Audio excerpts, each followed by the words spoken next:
Iran विरोधात पूर्ण ताकदीनिशी कारवाई सुरू राहणार.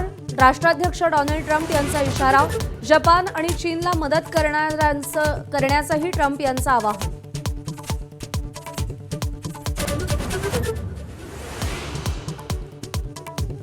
होर्मुझ पार करून आलेलं नंदादेवी जहाज भारतात पोहोचलं, तर काल शिवालिक जहाज गुजरातच्या मुंद्रा बंदरामध्ये पोहोचलं. दोन्ही जहाजांमध्ये एलपीजी गॅसचे 83,000 टन सिलेंडर.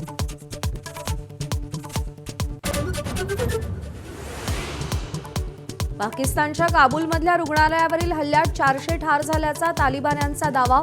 250हून अधिक जखमी असाही दावा. पाकिस्तानकडून मात्र इन्कार.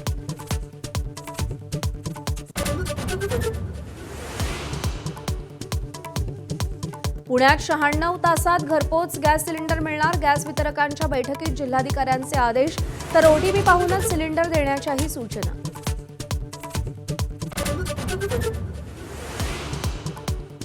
उपमुख्यमंत्री एकनाथ शिंदे दिल्ली दौऱ्यावर. भाजपच्या वरिष्ठ नेत्यांना भेटणार. स्थानिक स्वराज्य संस्थेच्या निवडणुकीत मित्रपक्षांकडून सहकार्य न मिळाल्याची तक्रार करण्याची शक्यता.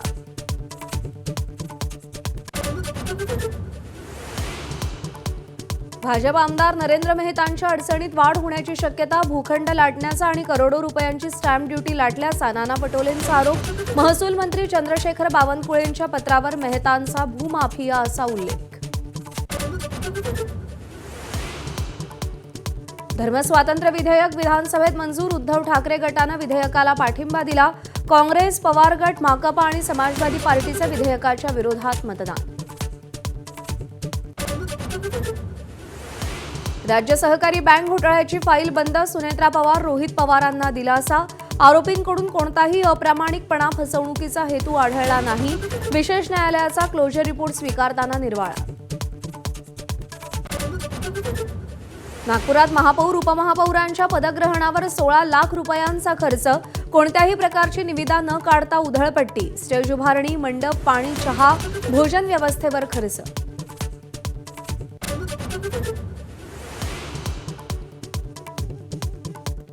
जितेंद्र आव्हाडांनी छत्रपती शिवरायांबद्दल केलेल्या वक्तव्यानं विधानसभेत गदारोळ. आव्हाडांचं निलंबन करावं, सत्ताधाऱ्यांची मागणी.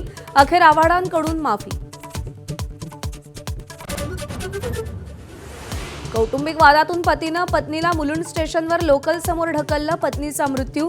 आरोपी राजकुमार गुप्ताला सुरतमधून अटक. मृत्यूपूर्वी काही तास आधी महिलेनं पोलिसांमध्ये तक्रार दिली होती.